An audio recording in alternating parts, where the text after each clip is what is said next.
Donny. Rip apartment for Donny. Go for Donny. Wardrobe for Donny. Go for Donny. Adam for Donny. Go for Donny. Hey everybody, I'm your host Donny. This is Go for Donny. Today on the show we have Adam Wilkenfeld, producer and entrepreneur. Adam, say hello. Hey guys. Ah, man, it's so good to have you on the show. Adam came from the journalism and documentary world, so one sizzle a friend asked him to do totally changed his thinking and his path. But stick around for Switch It Channel 2, where we're going to get to know Adam a little better. He's going to tell us exactly what he's doing and what that project is, and it's very exciting. So, Adam, man, welcome to the show. Just, tell everyone, who you are and where you came from real quick. We had so much fun talking, you and I, the other day. I'm so happy to be here. Thank you. A little bit about me. I grew up all over the world. The only television station that my family could receive was CNN. So that's what I wanted to do when I grew up. This is CNN. I went on into journalism, went to J school, worked at CNN, and then at another small company producing documentaries for national syndication, and never thought in my life that I would ever work in entertainment. Wasn't an interest of mine until that story that you were telling me when I was telling the audience a moment ago, when a friend of mine said, "Hey, can you help me with a sizzle?" And as you said, that spun my life and my career in a whole different direction. And I've been in entertainment and reality TV. It's a lot of fun. When it's going well, you can make some money. And I get to still, just like in the journalism days, it's all about interesting people doing interesting things, telling stories, seeing things for myself. So in a nutshell, there you go. That's fucking awesome. So, okay, you didn't say CNN. So the way that Adam and I met, it's a small world. LinkedIn is great for connecting people. And that's exactly what happened. Adam hit me up on LinkedIn and was like, "Hey man, I'm Adam. I'm a producer, this is what I do." He's like, "We should know each other." And I'm just like, "Dude, I'm like, I looked at his profile. I'm like, "You're so right. We should." So we set up a call and we had a great Zoom chat for, I think, an hour and a half, hour and 45 minutes, talked about, what you're doing, what I'm doing, where we come from. It was great. And it teed up you coming on my show, thank you, and to talk about what you're doing and what's coming up. So I just think that's great. But you didn't say CNN. So I was such a news junkie back in the day. I watched a lot of news, probably way too much news, always had it on the background. And CNN was always the go-to. I mean, good old Wolf Blitzer. Oh, I worked at the White House. I usually have my mug here, and I would lift it up right now, my big CNN mug. So I worked at the White House when he was the chief White House correspondent. Sure. For CNN back in the early 90s. That just dated myself. And I mean, all the time. I mean, I did a lot of work there when I was in the Army, in the Honor Guard. I'll date myself as well in that regard. So in 1997, I was a junior and did my semester in Washington, D.C. I interned at the Pentagon with Monica Lewinsky. Lewinsky. You probably, so I left right before you got to DC. I left in 95. So she awesome. had been, and of course we know she was an intern, but then later on she got a job as the number 2 secretary underneath Linda Tripp for the Assistant Secretary of Defense for Public Affairs. And so I was working in that office with the Assistant Secretary of Defense for Public Affairs, like not directly with him, but I was a lowly intern, but in his staff, and she was his secretary. And so I knew her vaguely a little bit here and there. And then I got back to college that winter. And the news hit. And I was like, wait, is that the same? Oh my goodness. Yeah. So I've dated myself as well, but Wolf Blitzer. Yes. Love it. Oh my Persian gosh. Gulf War. Yeah. My hero. So you must, I have so many questions. I mean, surely you have some great stories, crazy stuff that happened, from your days at CNN. I know just a couple of quick stories like, where should I start?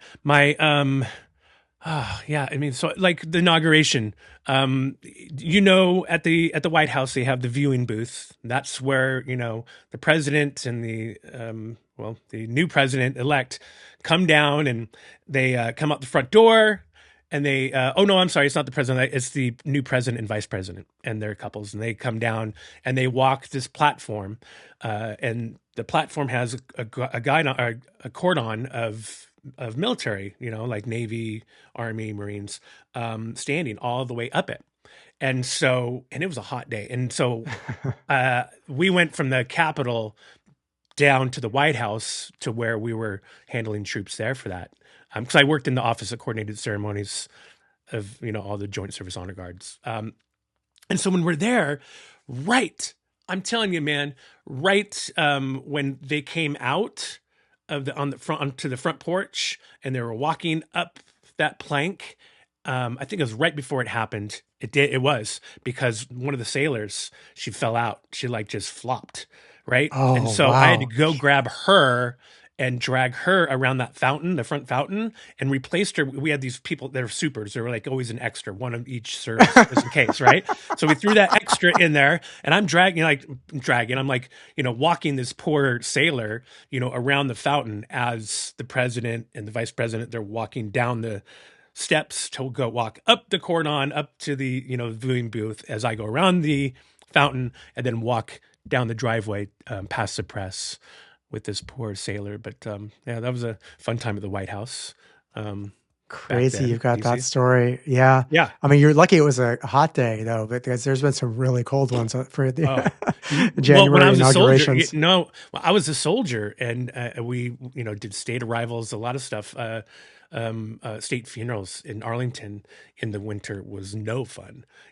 Or like even when someone came and did a wreath ceremony, you would be standing there in the cordon, once again, of Army troops just standing on the side of the road as whoever's driving up the dignitary, and you're standing there for a long time, and it's freaking cold. So, I don't miss that. My most memorable day at CNN was 2000 when the clock turned over. Everybody's worried about Y2K, right? Y2K, yeah. And I was working, I think it was 28 hours. It might've been 30 hours in a row. Jeez. That night. It was a blast. I was on my feet the whole night and they served food downstairs in the Hard News Cafe.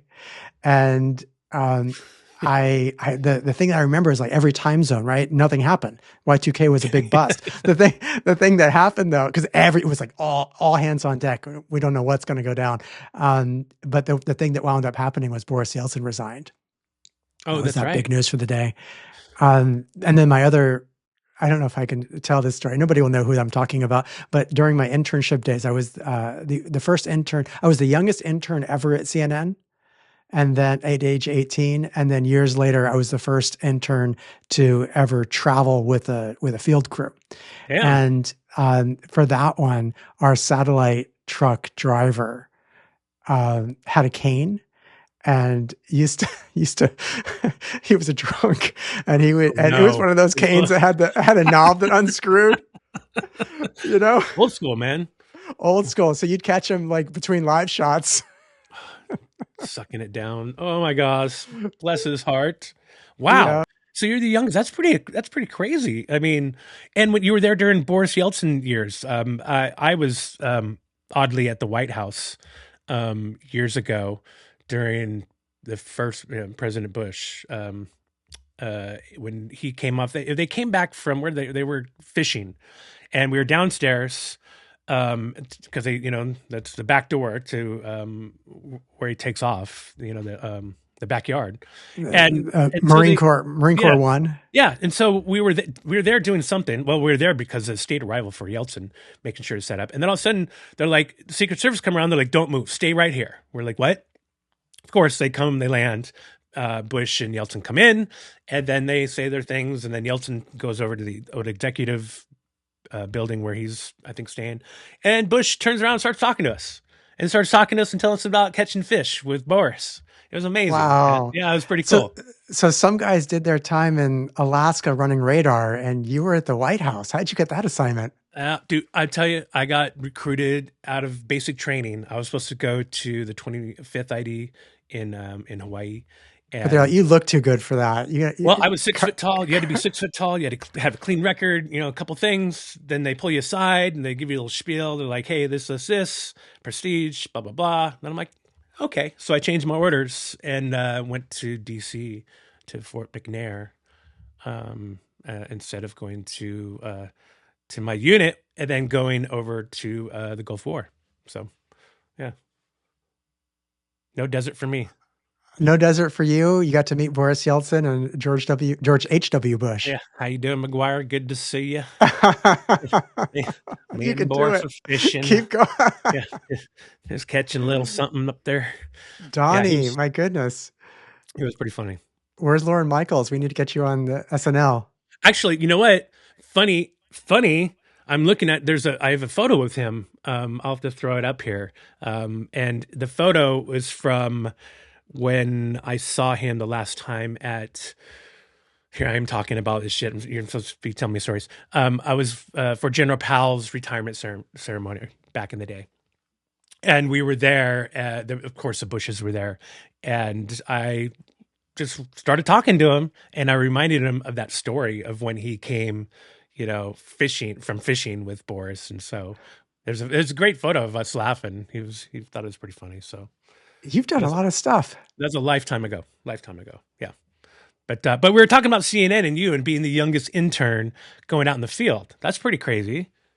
It was a blast. Every day later on, years later, when I graduated from college and it was my first job out of college. And I remember running up the escalator every morning. It was exactly where I wanted to be. Was that the culture? Because I know in reality TV and sometimes documentary, people, sometimes they want to be there and sometimes, they're kind of like, it's just a job. And I feel like a lot of people in reality TV take it more as a job and not like a passion. And so is it more passionate like you are with the other news crews? That's interesting. I wouldn't generalize and say anything about that really. I don't know. It just sounds like because unless you're just the one that loves the news and you're running up the escalator, you're like skipping away, like excited to be there. You're asking whether the news people that I worked with in that space. Yeah, I think, I was young. I was just out of college, and to get to work there, it was so exciting. And can I tell you, the job that I was doing doesn't exist anymore. And I'm so sad about that because it was for a time, it was the only network that you could start right out of college and go and get a job at CNN. You couldn't do that except for NBC had the Page program, which I'm not sure that exists anymore either, but that was more giving tours, at Rockefeller Center. With the CNN program, it was called the Video Journalist, the VJ program. And with the VJ program, you were on set doing some crazy things that your audience isn't even going to believe was a real job. So because this is really dating myself, but teleprompters, were run with a camera looking down on a conveyor belt. And the VJ's job was to grab the scripts off of the printer, and the pink copy would go to the anchor, the yellow copy would go to the director, the blue copy would go to the producer, and the white copy would go to the teleprompter. And the teleprompter operator would feed those white script pages one at a time onto the conveyor belt, and then run the speed of the conveyor belt, and the camera would literally be videoing, and that's what you would see on screen. And if a page would like fall down, like somebody sneezed, I can imagine, like, or the anchor went off script for a moment, and you're like, oh damn, like he's back on that page now, or he's already skipped to the next page. And then there was another job the VJ would do, a different VJ. There'd be 4 of us on staff at any time. One of them, their job was to be in the control room and be pointing, go for camera 1, go for camera 2, in 3, 2, 1, counting down, right? And talk about a job, all of these jobs as a VJ right out of college. Wow, that's pretty cool. Probably hungover half the time, not paying attention. There was no smartphones back then, but there were a lot of other distractions. And talk about every one of these jobs was instantly recognizable if you made a mistake to millions of people around the world. If you point at the wrong camera as the floor director, there's nothing that anybody can do in that moment to correct you. The anchor is looking at the wrong camera, and millions of people know about it, and it's super embarrassing. And you get some super daggers afterwards because you made the anchor look like a dummy. They look like the dummy, not you, right? And there's nothing that anyway. Nothing worse. But then the perk of it, the awesome thing is like I would come prepared every morning. I would have stories to tell, my hot take on the news, because there'd be those 2 minutes between breaks, and the anchors would get bored during the course of an hour. Like they'd chit chat among themselves, but at some point they're going to be like, "Hey, Adam, what's up?" And I'd always have some material. I'd always have like, That's what do you think great. about this in the news? What do you think about that? I'd ask them questions or whatever was going on in my life. I'd have stories, and it was a fun time. That's cool to be prepared. I mean, because a lot of kids wouldn't do that. They wouldn't go that extra mile, you know? I mean, you see that, especially today's kids. I mean, you see that blank stare if you ask a kid something, and sometimes they look at you like, "Oh, is this guy talking to me? Like, am I supposed to say something back?" You know? It's just crazy. But that's good, good ambition for you Well, on doing that. people who are on camera like you, they got to be great on their feet. But people who are off camera like me, they got to be planners.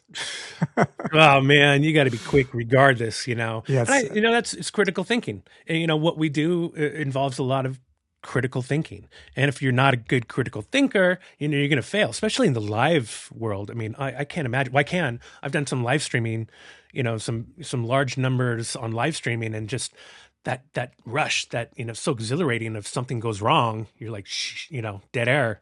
It's crazy. I love it. Yeah. Live is something else. Yeah. No. Have you had any crazy, like anything live? Like, I'm trying have to you think, done anything to contribute to one of those? Like, the first thing that came to my mind thinking about live was the day that we were filming at an amusement park, and a roller coaster went right through the path of the satellite oh my God, signal. You know what I'm talking about? Like those microwaves. Yeah. Those are Probably messed it up. Yeah, they'll make you sterile. I don't think that, and it was a roller coaster, so they went zooming through there. So hopefully nobody is dealing with that aftermath. But that was the first when you said live story. I know the kinds of stories you're looking for.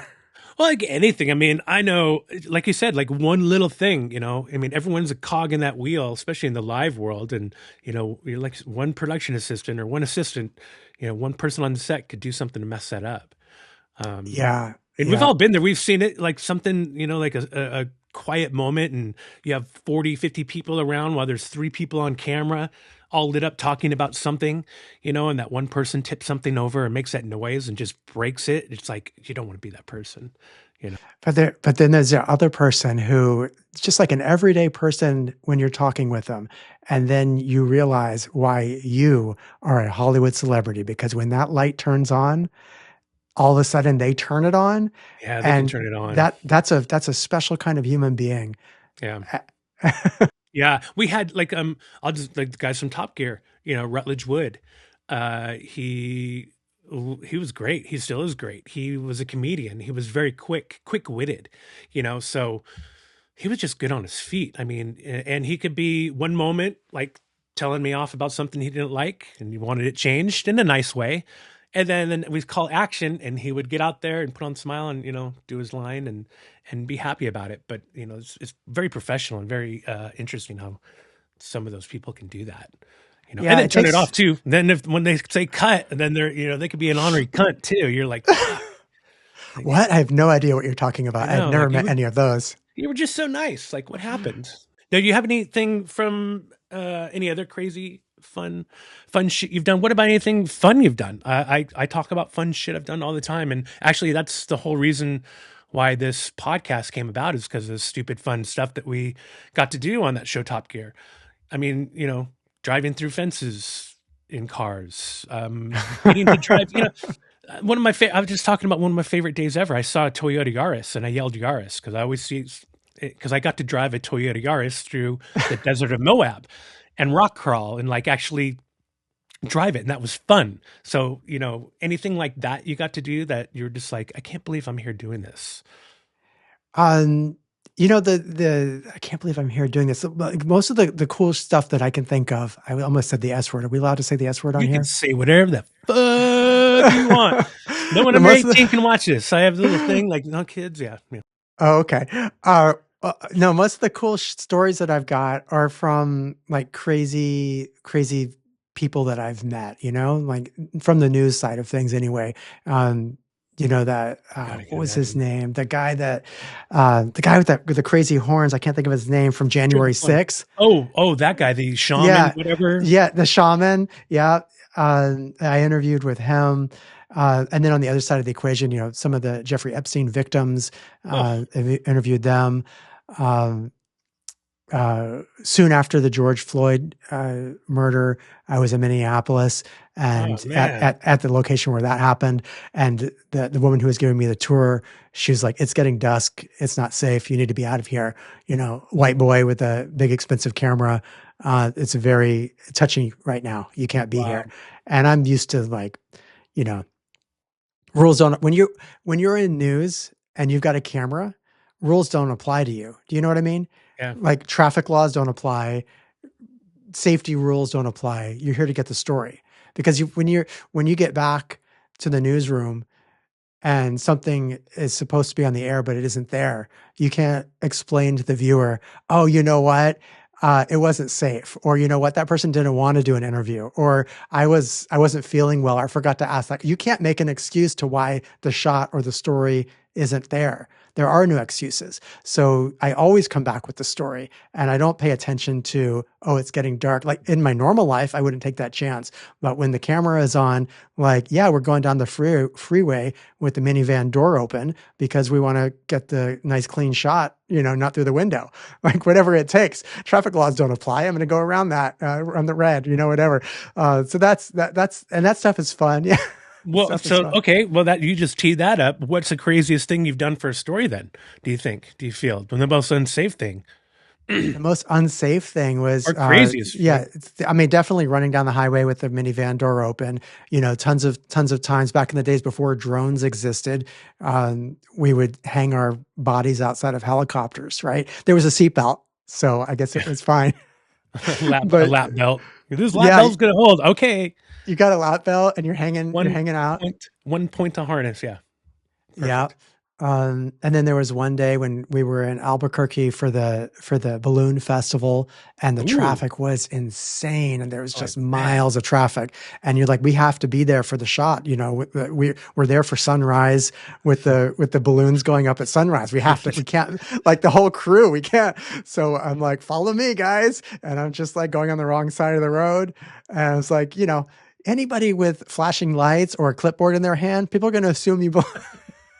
Oh, hey, trust me. So we rolled on Top Gear. We always had Suburbans. We had every everyone had. So we had 3 cameras. Every camera team had a Suburban.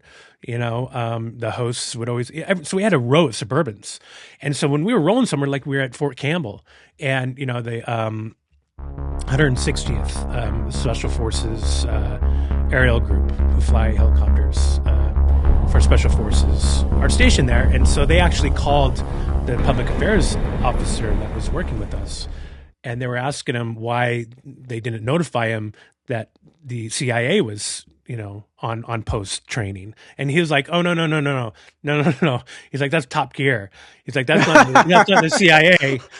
And they're like, "Oh, okay. So it was kind of funny. And I'm like, "Oh yeah. We've rolled around with cops, with CHP giving us escorts. I wonder what people are thinking, going, who the hell are these jackals?" Oh, I was doing a police ride along one time, and the officer was arresting this is the kind of stuff that only happens when you're on a police ride along. You never see this kind of stuff unless you're with an officer, and then you're just rolling down the street, and all of a sudden there's people at a bus stop shouting about something, and they're pointing at a guy, and the guy had run out of a Circle K or 7-Eleven or something, and he had held it up, and the police officer squeals to a stop, blocking traffic, jumps out, pulls his weapon, aims it at the guys, shouting instructions on the ground. This stuff that you don't see this when but you're in a ride along somehow. You just started, man. We just left. What's happening? It's this happened every minute of every. Oh, and shift. I'm wearing a vest. They don't let you in the car unless you're wearing a vest. And then the guy, the officer, is probing the pockets of the perpetrator. Make sure he's not. Do you have any weapons? Let me check. And he got stabbed by a needle. Oh, geez. Oh, man. Yeah, that's not good. Ooh. Okay. Yeah. Hepatitis something. Hepatitis or HIV or any number of other. Yeah, scary. Oh, okay. Well, That's why you're not supposed to reach in someone's pockets, I guess. And that's why they always ask them, "Do you got anything?" I guess it doesn't matter. They're going to say no anyways. They're going to say no. Yeah. Wow. So you did some cop ride-alongs. That's yeah, that's sobering. Especially seeing some action if you're not used to it. Yeah. Yeah. And then we used to, when I was working in local news, we used to ambulance chase. We'd have the scanners. Did you ever work with scanners? No, I know scanners. We grew up with CBs and scanners, but I've never chased any. So you would, back then I would know all the scanner codes. So if the police are talking to themselves and they say it's a 962, that was an accident. 963 was an accident with injury. And then there was one time when I got a call of a smell coming out of a trunk of a car. And we rolled on that as, we're listening to the scanners in the newsroom, and the assignment editor would be like, somebody go cover this. And it turned out to be a body in the trunk of a car. Oh, and we got there before before all the tents were up and before there was a perimeter. Oh man. You're getting like fresh. You're like, and then they're like, God, we got to get this guy out of here. Well, Donnie, it was not fresh. Oh, okay. Yeah. You're saying it was stinky. That's why. Oh man. Nothing like. So lots of stories from news. Oh man. Any a-hole stories? Anchor a-hole stories? Anchor a-hole stories? Nah, they were all nice. The anchors were all really smart people, interesting people.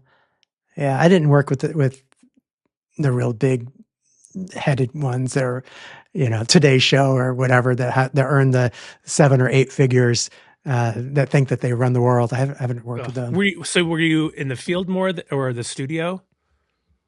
I did. I've done a lot of both. Yeah. Nice. I'm just trying to. I mean, it seems like such a high stress. So I just gauge off of like newsroom, like the Aaron Sorkin's newsroom. So accurate, right? Yeah. I mean, you think about some, and sometimes you see some of these shows. The only thing I hate is when they over-explain things. Where you're just like, okay, you didn't have to say that because I already know. It's like I know you're thinking of that. The audience member in the middle America that doesn't know, but it just kind of annoys me sometimes. On Aaron Sorkin's show in particular? No, or not just in the news? Just on some shows that depict the news and like they just, I don't know, they go over the top to say something and reiterate it. Or they're trying to explain it in the moment. That's my mind being jaded now because sometimes I'll watch something and if I'm not lost in the show, I'll start looking at the reverse shots, just picking it apart. It's really weird. Yeah, I'm very interested in this. I don't know. I read an article a while ago about how to talk with I think it was an example of somebody who had worked with Jeff Bezos. And it's like, how do you make a presentation for Jeff Bezos, I think is who it was. And because he's very, very, very smart and he is not going to need the same level of explanation that most other people, he'll be bored if you over explain. And so the advice was basically write out what you want to say and then skip every third sentence and make him fill in the blanks to keep his mind engaged. Wow. And I thought that was really interesting advice for just how I communicate with other smart people in the world.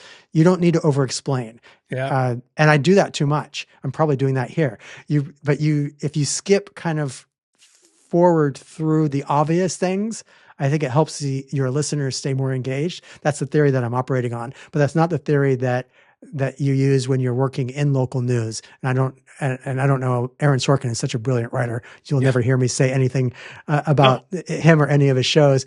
I love, West Wing was appointment programming for me. Newsroom, they should have gotten more seasons. And then there was Sports Night. I'm a big Aaron Sorkin fan. Oh, wow. Yeah. I mean, it's amazing when he can write. I just hate the movie. It wasn't Ride Along. It was a train movie, Unstoppable. That's what it was, Unstoppable, I think it was. Or like White House Down. When you watch something like that and you're just like, there's no way anyone can get there. So anyways. But I was going to say, but what we say in news, and we learn this in journalism school, is that you have to write for the average person who has an 8th grade education. Yeah.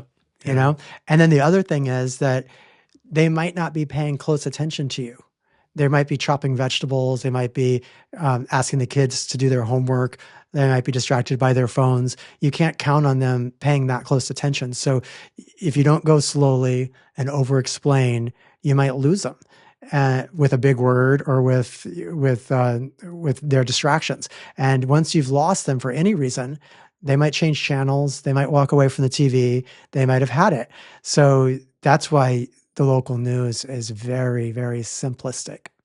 Very. That's funny. You just said that. It reminds me of the movie, the Amazon Prime movie that just came out with Matt Damon and Ben Affleck, and talking about how didn't they have to mention what the heist was, like every other sentence or something stupid to keep them engaged? Yeah, it was something like that, where they had to say something over and over or explain what they were doing in some way, like every scene, to keep people engaged like that, because people disengage so much. Well, there's so many new rules, right? With Netflix, for example, I read recently that a film for Netflix, the old paradigm was that you should save your big action moments, save your big budget action moments for the third act. And with Netflix now, because the streamers want to keep you sucked in and get you sucked in and keep you there from the moment from frame one. So they want the big action sequence to be right off the top. And then if you can bring back some more later on, that's great too. And then, of course, the way that YouTubers and content creators are creating their hooks. Maybe you do this as well. You got to create your hook. You got to build value. And I don't know all the rules that you all use, but you guys have reinvented what media needs to be in the 21st century online. It's down to the second. It's like, if I forget the number, what is third or 6th second, I don't know. You're supposed to have that hook in there. Maybe the 7th second. 6, 7. I don't know. 6, 7. Yeah, you're supposed to have that hook in there. My kids say that's dead. They say that's dead. I know. So when we do it now, they're like, he's so old. It's so like 2000 and whatever. But yeah, it's interesting how you have to have that hook in there to retain. And I scroll. I know what I look for as well. And if something doesn't have me in the first few seconds, then I'm going to roll, unless it's content that I know that I want to come back to.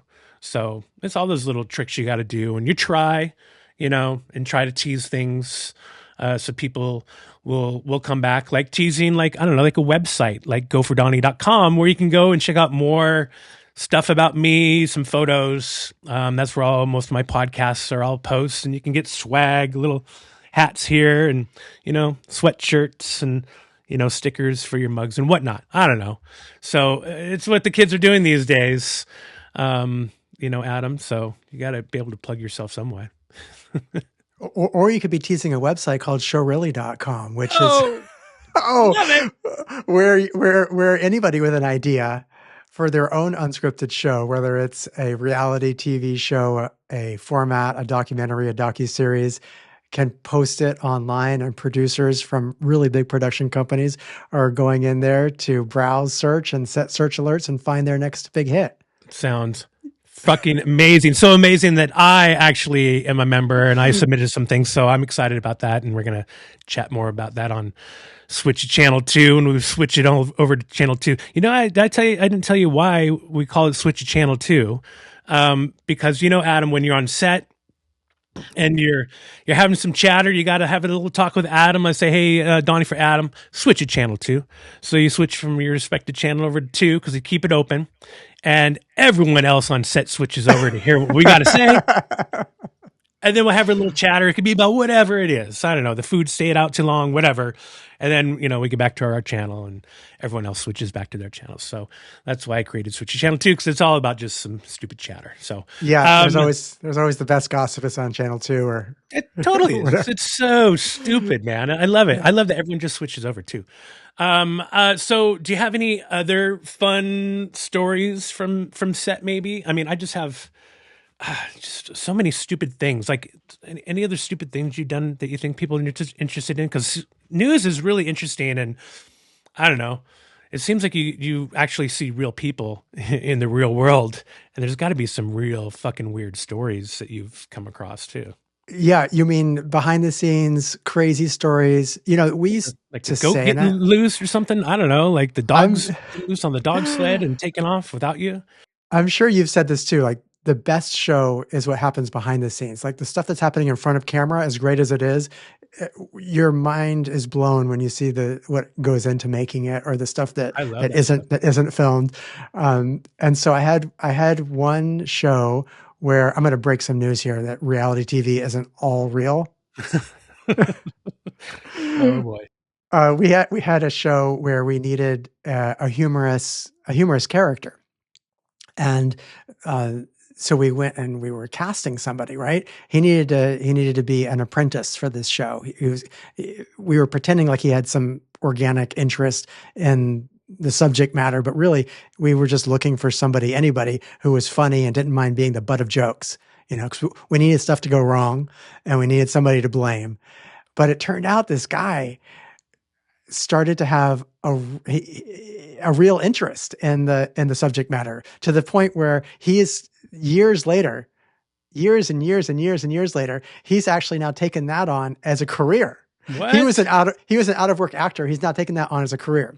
Okay, Wow. so there was this one day where on camera he was tired of being the butt of all the jokes, but for this one gag he was fired on camera, but he didn't know that it was a gag. He thought it was real, and he walked home like miles, upset. Like he left emotional, and they were Oh, I like, bet. "Hey, where is Guy here? Because we need to shoot we need you back scene still."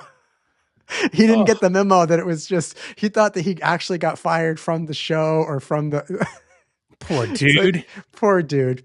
He Yeah. got he he got Michael Scotted. So that's a poor dude kind of a story. Should I tell one about where there's like producers behaving badly? Oh, absolutely. I mean, I came from, do you know the company 51 Minds? Yes. So did some shows with them back in the day when they were doing some VH1 shows. And I'm sure you know how 51 Minds was. It was pretty crazy and loose, and, yeah, people getting fucked up a lot.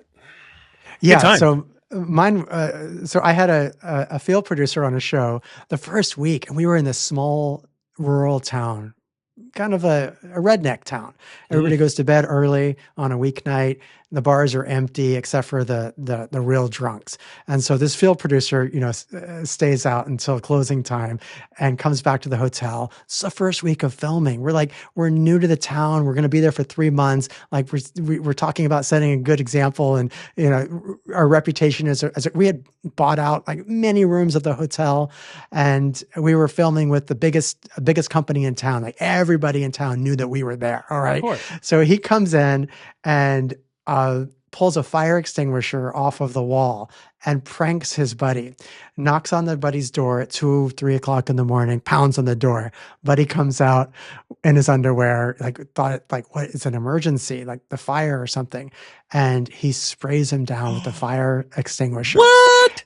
And these things are filled with baking soda, right? There's a plume of powder, baking soda powder, the entire hotel room. And this guy is white, like ashen with baking powder, and the bed, the TV, the walls, the carpet. My gosh. Got a call from Wow. the hotel. Wow. Had to send him home and pay an enormous cleaning fee. And the whole town knew about it. Oh my gosh. And they probably paid him out too. And, it was probably He nice. was embarrassed. I was bummed because it was hard to get a great field producer. Everybody was working, Wow. and he had the energy that we were looking for, but a little bit too much of it. Just not when it's fueled by alcohol. I've been on a few shoots where you have either the talent or, a producer or someone is, drinks a little too much and becomes an issue. Yeah, we had a guy on a show. He was demiking our hosts and talent after they were getting mic'd up for shots. Like that's how still drunk he was at on set. We've had a few of those where you're like, wow, you should not be here. Like, what happened to you? And usually they're like night and day too. Like when they're sober, they're a totally different person. but you get that alcohol in them and it's like, holy shit balls. Their How head about starts turning. how about crazy cast? You have some of those stories? Oh man, I did Paris Hilton, my new BFF season 1 and season 2, Real Chance at Love season 2. Those are just some casts, like house cast type. And then most of the other casts were all right, except for a renovation show I did. The talent were challenging, like their alcohol. Uh-huh. So it was challenging a lot. But yeah, I mean, they happen, and it seems like the network will look the other way and coddle them. And That's it's like, because the people who are best on TV, and you that's know this if crazy. you work in development. Yeah. Yeah. If you're batshit crazy, you pop. You pop on TV. That's who we want. So as a producer, we it's a love-hate relationship because these people, they bring it. On the other hand, boy, they bring it. Like Bonaducci, Danny Bonaducci. I don't know if you remember him. Of He course, was yeah. a VJ and, came from the Partridge Family. And I had, I'm actually having one of the executive producers on later to tell me some stories, but the director, Mark Jacobs, has been on the show a couple of times now. And he was directing and shooting that. And the shit that he told me, I was like, holy fuck balls. I mean, the craziness that he had to deal with, like on a daily level, it's like, I don't know. I haven't had to deal with that on a daily level. Well, Melanie Brown, you remember Mel B? No. She's one of the Spice Girls. Okay. Scary Spice. She's awesome. She's lovely. I did a show with her, and her husband at the time was kind of a D-bag. We had to deal with a lot, but usually you don't have to deal with too many asshole level talent, I guess, on that level. I had this one, I think it was for a video game, and we were voicing over with this A-list actor whose name I won't say, but he was like, we wanted him to come to the studio, but then at the last minute, like the morning of, he's like, nah, just come to my house. And so we filmed with a green screen in his Malibu beach house, with a view over the ocean, right? Not ideal for audio, but Oh, for this guy, beautiful. like, Yeah. we'll do anything. So we went out and we got a green screen and we brought the whole crew out there and got lunch and everything set up. And this guy, his neighbors did not like him. They were tired of all the parking problems, I think, and the police cars. And so when we show up he's like, yeah, park down the street. But the neighbors knew who was doing it. And so they called the police on him, and the police in Malibu, they didn't show up with a squad car. It was a helicopter. It was a sheriff's department showed up with a helicopter. And so we're filming on open air in the back patio of his Malibu rental house. It was a rental. And the police sheriff's helicopter starts hovering right above us. And this crazy guy, he jumps up on the like railing or something, and he's like, get out. He's yelling at the police at the house, get the fuck out. We're like, oh my God. That's pretty awesome. Oh my gosh. Well, I mean, you have to deal with a lot of difficult personalities sometimes on set. So there you go. That's funny. Did they come back? Did they just? No, they circled and took off. Then we went back to filming. We were wondering, we were like, are they going to come shut us down? But let's just get the shots in before that happens. So, but he was one of those guys that he's crazy, dude. He's crazy. Like, I have a picture with him. He's like, let's do a selfie. And he's licking my ear in the selfie. It's crazy. But I got an email one time after a day of filming from some random person who had seen us at the water park filming. And he wanted to blackmail me because he had images of our main talent in the men's room with a young lady. Oh my God. You're like, what in the hell is happening? But yeah, so talent behaving, but these big personalities, right? You need them. I mean, yeah, now you said that. I mean, we had talent. We had our One Farmer Wants a Wife. We had our farmer decide that he was going to take his ladies out downtown Nashville one night and go party. and told the wrangler, talent wrangler, basically to fuck off, and took him downtown, partied, and wouldn't answer any phone calls. So we had to deal with them the next day as they're all hungover trying to film on set. So that was kind of a pain in the ass because you're like, I don't want to be the asshole. I'm not trying to be an asshole. There's rules because, to keep people safe. And I know you don't think about that in the time, but God, it just sucks being, the adult sometimes where you're like, just don't be a dipshit, like, come on, like, let's get through this. Like, we got 4 more days. Let's just fucking power through, and then you can do whatever the hell you want. Yes. Yeah. And we're always the ones asking for favors and being the dad. We're always the dad. I'm tired of being the dad. Yeah. I mean, I'm sick of it, man. Like, can't we all be adults? That's another thing, like getting into the industry, which we can talk about on Switchy Channel too, is, it's all different types of personalities that come together. And it's so nice when all those personalities, they're all adult personalities and everyone's doing something for the greater good. But man, when you have that one or two where you're just like, oh, it just, drains your energy where you have to deal with, and you have to usually weed them out and, be the bad guy. But, it's brutal. But then some of that stuff, you wind up finding a way to integrate it into the scene, right? What did you do with all those drunk, hungover? They were pulling weeds. Their activity was pulling weeds out in this garden, like in the morning, and they were like hurting and hating life. And that was a great scene, right? Yeah. Oh, well, yeah. I mean, you can tell they were just, they kind of like. So you didn't work it into the story? See, we always work that kind of stuff into the story. Yeah, when there's trying, I don't think they were doing anything the night before where they were hungover. I mean, I don't know. It's Fox, so I don't think they're trying to go for something like that. But I mean, these girls are crazy. I mean, they ran. We came home one night with some other surprise guest, and these chicks, they took off and ran out the house out into the woods. Like, boom, like they all just took off their mics, took off everything. I'm like, what the hell is going on? Like, I've never seen. Who was the surprise guest? Why were they taking off? It was another female that the farmer decided to bring home into the mix. They're like, that, that. Yeah, well, because the other 4 girls had been together since the beginning, and they were like, and they're all vying for the farmer. So the farmer brings home this new girl, and of course it's going to cause drama. But I didn't think it was going to be to the point where they're all going to take off their mic packs and run out into the woods.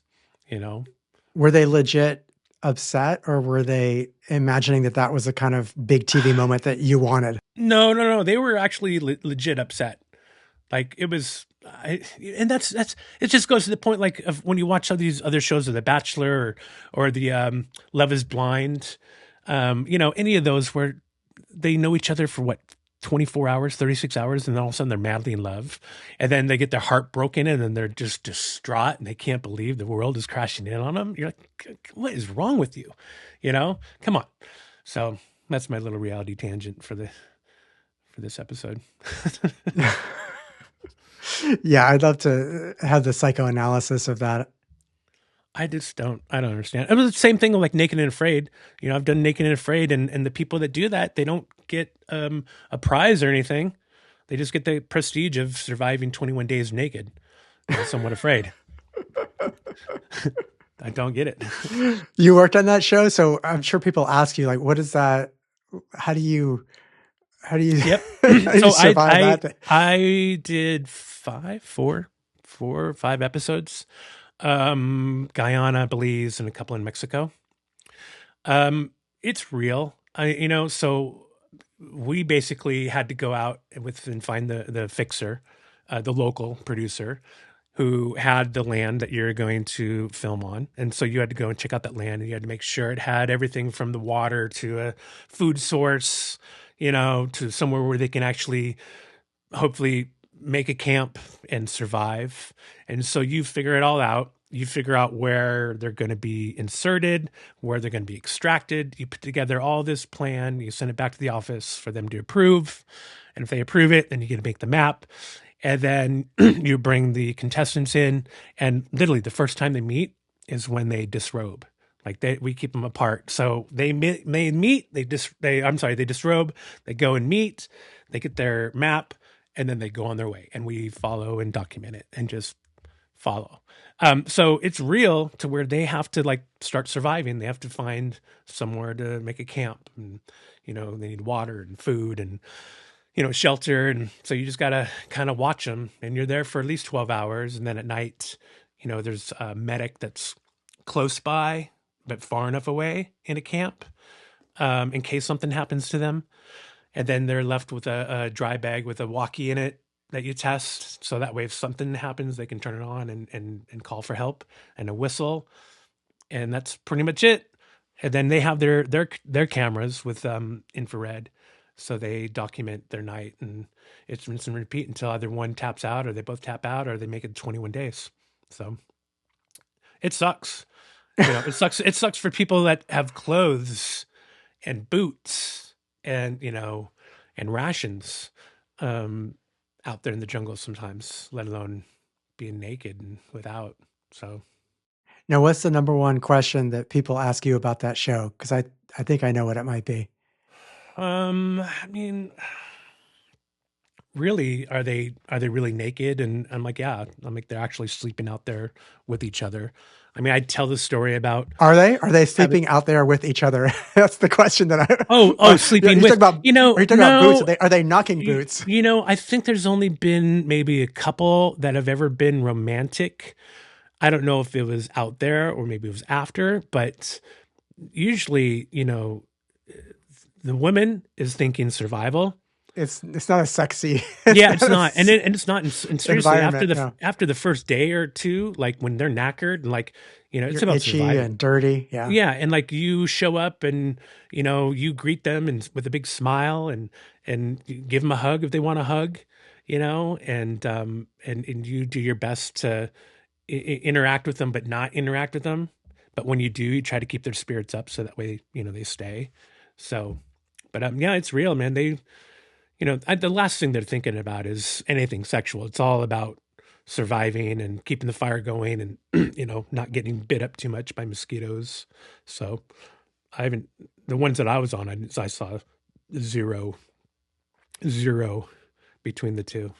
To the degree that show is kind of a facsimile of what we used to live as cave people and how we survive through. It's a wonder that the way that you're describing it, how miserable it was.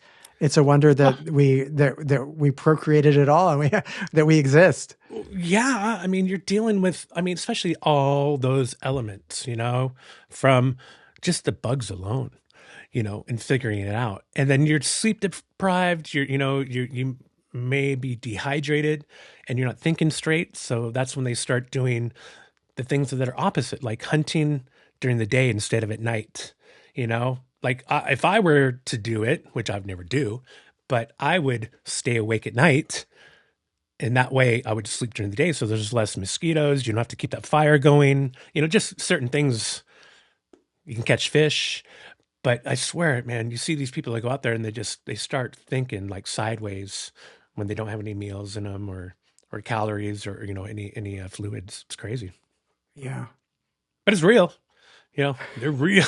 They are real. I can guarantee that. Oh, but good times. Well, I can't thank you enough for coming on and sharing a few stories, Adam, but I want everybody to please stay there, stick around, because I want everyone to switch over to channel 2, where we're going to get to talk with Adam a little more about himself, where he came from, about Show Really, and about these shows that I submitted as well. And I can't wait to see the progress once this gets going with Show Really. So thank you, Adam. It's been so much fun. I'm so glad that we connected on LinkedIn. LinkedIn's a great place. People connect on LinkedIn. You never know who you're going to meet. And, you know, check out Show Really. And you can check it out right here, showreally.com. That's the link for it if you want to see it. Adam, anything else you want to share before we go? You're a lot of fun. Thank you, Donnie. Yeah, man. And well, remember what my mother-in-law always says. She says, HTFU. Hashtag HTFU. which means harden the fuck up. And I can explain that. Switch to channel 2. Thanks for coming on, Adam. You bet. Thank you, Donnie. All right, take it easy. Production for Donnie. Go for Donny. Locations for Donny. Go for Donny. Habitat for Donnie. Go for Donny. Hey, Donny, what the hell are they doing?